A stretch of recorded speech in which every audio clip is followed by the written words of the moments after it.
Zach, good to have you back. Craig Smoak, Paul Catalina, and David Smoak. Let's start with the NFL. Let's start with the NFL. There was this, and again, social media has almost all of it to do. Brady's in the Raiders box. He's got headsets on. He also does games. Do you have any problem with a minority owner also then being able to visit with teams when he's getting ready for a broadcast? It's one of the greatest overreactions that I've ever seen. If it wasn't Brady, I don't think anyone would give a crap. If this was Greg Olson and he was a minority owner of the Carolina Panthers, I don't really think people would care. Brady is not allowed to go in any other team's facility. If it's a production meeting, it has to either be done virtually or it has to be done off-site. The teams control what they give. So let's say if Adam Archuleta or Ross Tucker walk into a room, that production meeting can be different if Tom Brady is in the meeting. So if your coach is in such awe of Tom Brady, your players in such awe of Tom Brady that they start giving all the secrets, then shame on them. You know, you don't have to give Brady anything. Sit in the meeting, pick his brain, and basically just genuflect to the career that he had. The idea that this is going to be such an advantage is a bunch of hogwash. It's a bunch of jackassery. And let me be real. If there's any team that could use an advantage, it's the Raiders. So who gives a bleep? Yeah, no, you're totally right. Zach, as a member of the Dabo, we'll just call us Questioners of America. Yes. We don't want to give too harsh of a name. What did you make of his press conference the other day? I forgot how obnoxious he is. So since 2021, I've given the take. I'm not a believer in Dabo and Clemson anymore. And I remember talking to Isaiah Simmons, who said to me, how could you say that? And I said, well, just winning the ACC is not good enough. To Dabo's credit, what Dabo has done and the unthinkable things that he did at Clemson, he raised the bar to where they should be competing for a national championship each and every season. Now, you're not always going to win it, but since 2021, they have won 2 out of the last 4 ACC championships. Florida State won 1. Pitt won 1. They may not win it this year. We'll see. I'm not ready to say that Clemson is dead, even though they haven't played well through the first 3 weeks of the season. They've been horrible, but they haven't looked like a national championship contender since 2021. So no one wants to hear about the national championships that you won when it's been a little while. Now, for a lot of other schools, like I know the Waco audience right now, they would love to have what Dabo's done, but that's Baylor. This is Clemson. So don't sit there and tell me, oh, well, if you didn't believe in us now, then you never believed in us, and throw your resume. What you have built there needs to continue into the future, and I don't think they're anywhere close to competing for a national championship again, and shame on me, because I was eating it before the year when I'd never believed them last 3-4 years outside of winning the ACC. I thought that team could win a national championship this season, and they can't right now.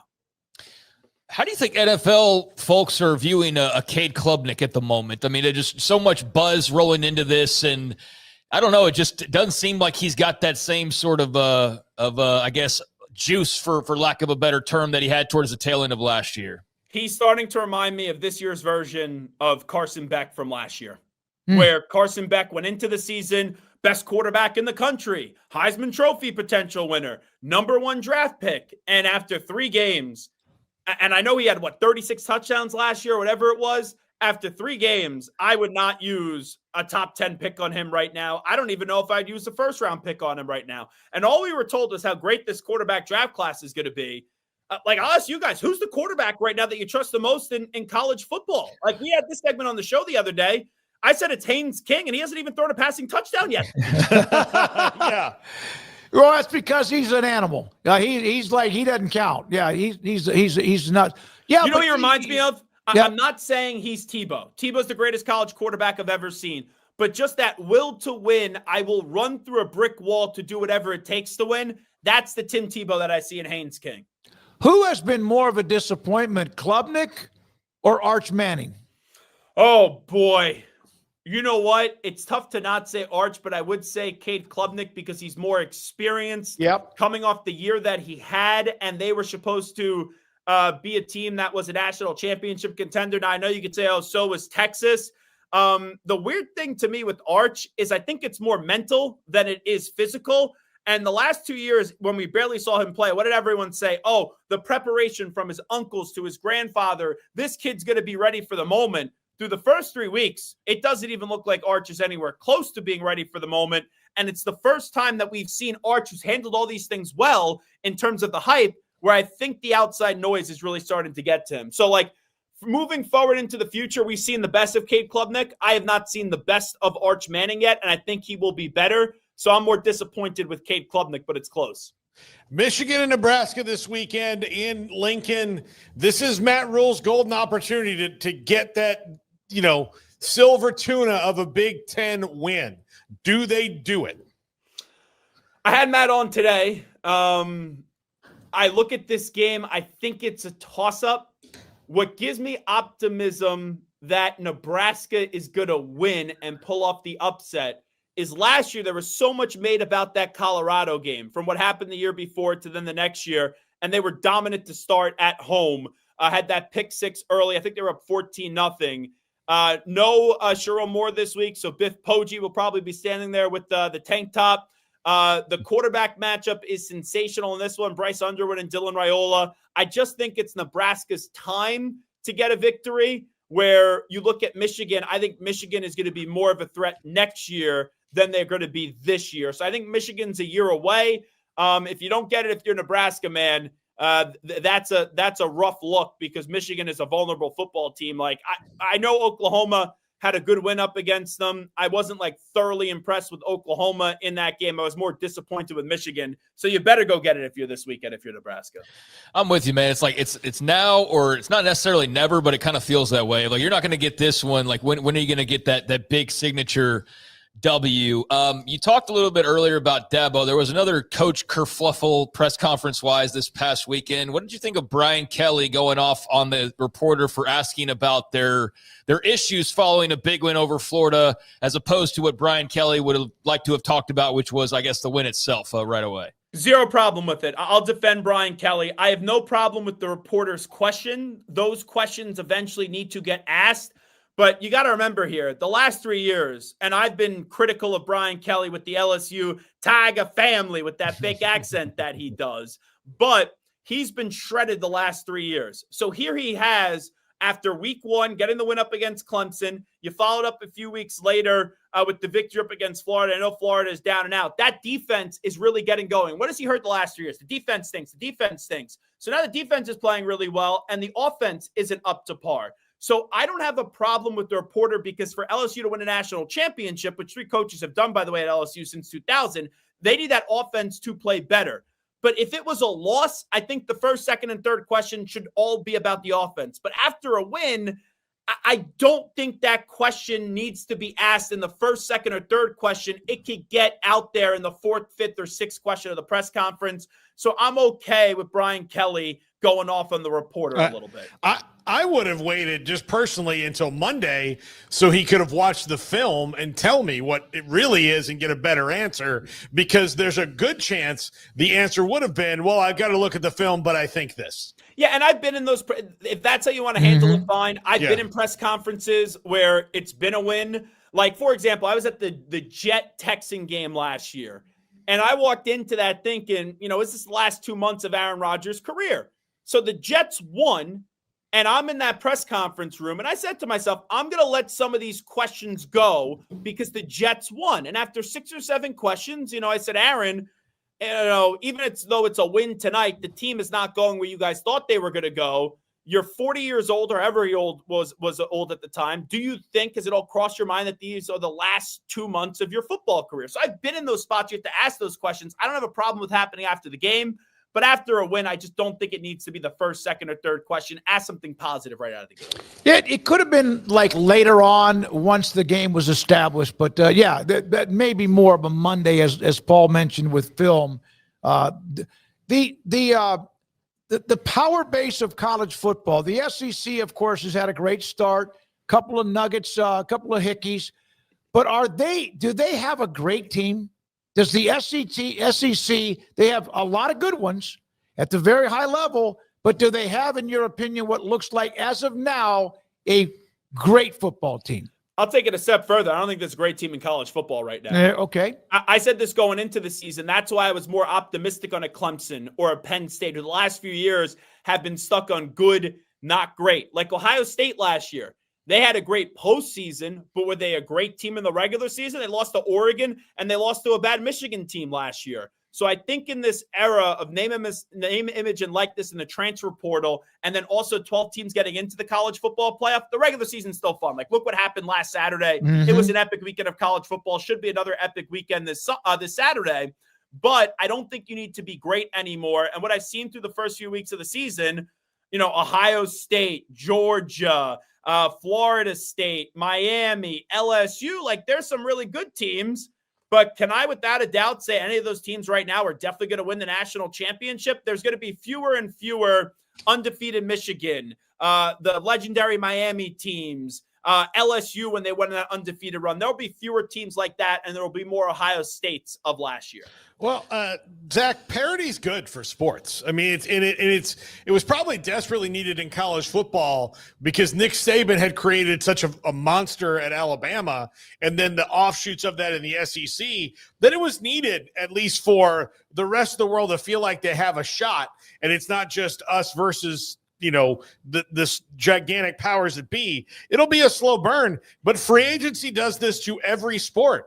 Look, the Yankees are the greatest franchise in the history of Major League Baseball, but they won most of their World Series before Curt Flood, right? And then Curt Flood happened, and they've been great, but they haven't been, like they were when they had Mantle and Gehrig and Ruth and DiMaggio and all that, because it's just a different thing. Yeah, and also here's the thing that college football has. Isn't it the most unpredictable sport on the planet? Yeah. Like, if I would have told you before the start of the season, and guys, it's only September 17th today. If I would have told you before the start of the season that there would be zero national juice for Baylor and Arizona State, would you believe that? Like, Arizona State was supposed to be a lock to win the Big 12 this year. That's why I took the field. And Baylor loses to Auburn week 1. They had that crazy victory up against SMU. Baylor are playing Arizona State this weekend, and I don't think I've heard anyone nationally talk about that game yet. It just shows you 3-4 weeks into a season, what we thought can completely just be turned upside down. So a little bit off topic from college football, but you're up there in the New York area. I know that the start has not been good for the Giants, but are the Cam Scattaboo jerseys flying off the shelves up there? Let me tell you, Cam Scattaboo is made for New York. He is made for New York. There is no doubt about it. The Giant fan just wants some passion right now, and he brings a ton of passion. The Giants haven't had a home game yet. Yeah, because it was the Commanders, and then it was the Cowboys. So they have their home opener up against the Chiefs. I would not be surprised to see a few Cam Scattaboo jerseys. I would actually get the Arizona State version if I was a Giant fan. I would get the Arizona State version of Cam Scattaboo in that jersey. I think it's more badass to wear that to a stadium. Do you think that they'll see more of Cam Scattaboo as it goes on, and he might transition because of they're not great in short yardage classically, the Giants, and he showed this week that maybe they can add that wrinkle for the first time in forever. Yeah, and Tyrone Tracy had a good season last year, right? There's talked about more of a reduced role. So I think that he's a guy that, outside of Ashton Genty, and I know Genty's struggling because the Raiders don't have an offensive line. I thought that he should have been the second running back taken in this draft. Obviously, that wasn't the case. Omarion Hampton, I know he put the ball in the turf the other night, but I take bigger issue with him being at the goal line and getting 2 or 3 chances and not being able to put the ball in the end zone. But Omarion Hampton is someone that fumbled the ball late in that game, and it probably felt like Najee Harris should have been in that Chargers game over him. So I think Cam Scattaboo, that dude's just a football player. He kind of has that Julian Edelman mindset where even if people are going to doubt you, he's going to find a way to make an impact in the league. Zach Gelb, Infinity Sports Network, with us on 365 Sports. I saw on your feed Patrick Mahomes. He's 30 now? Yeah, 30 years old today. Can you believe they're 0-2? Everyone's ready to bury him and the Chiefs or whatever. Now, they do seem to be – things are catching up with them, but it's a little early for that, is it not? I think it is early to say that they can't get back to a Super Bowl. They can't make the postseason, but I think the fair take right here is there's a legitimate chance that they don't win the AFC West. I think the Chargers are the second best team in the AFC West. I thought that going into the season. They're 2-0, so they have the head start. We'll see if they can finish it, but I still look around in the AFC, Baltimore and Buffalo would be the two best other teams. Does anyone trust Baltimore or Buffalo come postseason time? So if Kansas City's there, Buffalo's not going to want to see him. Baltimore's not going to want to see him. And if it's not those three, then who? You look at the AFC East. I don't trust the other three teams in the North. The Bengals are now dealing with the Burrow injury. Rodgers and the Steelers week 1 to week 2 was so much different. The South, the Colts may win that division. So the Chargers are really the team that they need to just go put a dent in the armor of Kansas City. It was nice week 1 victory. Chargers in week 2, they didn't play great up against the Raiders, but they got the victory to be 2-0, and that's all that matters. So it's a good start to the season, but if you're counting out Mahomes so far, even if they'll beat the Giants, they could lose the following week. I think they play the Ravens, then it's the Jaguars and the Lions. They got a few more losses, but if you just manage the storm, even if you're like 2-4 to start the season, I think they'll eventually get things rolling. I just think that the thing that that the Chiefs need to address, their defense is still pretty good. Their offense has been figured out a little bit. They don't have a weapon that scares you right now outside of Mahomes. Yeah. And we saw with Brady and the Patriots early on in their dynasty. Sure, you had Kevin Falk and Corey Dillon and Deion Branch and Troy Brown, but there was really no elite football player for Brady to throw the football to. Then they got Randy Moss. They went undefeated in the regular season. Then after that, they drafted Rob Gronkowski, and Rob Gronkowski is arguably the greatest tight end of all time. Julian Edelman isn't one of the all-time great wide receivers, but him and Brady had that elite connection. But Edelman's really the point there. For Mahomes, you don't need another great offensive player. You just need someone that he has the connection with, and then they can become a very lethal duo. Like, the end of the road is here for Travis Kelce. I think he's retiring at the end of the season. Do they maybe trade back for Tyreek Hill in season this year? It's a possibility, but Tyreek Hill is on borrowed time as well. So these next 2 off seasons, they got to go hit on guys. And right now they have some guys there like Xavier Worthy and Rashee Rice where maybe they pan out. But it can't be this thing 2 years from now where you're sitting there and you're going, there's really never anyone that caught on in Kansas City, or else it will be a while until they win their next Super Bowl. Thank you, Zach. Appreciate your time.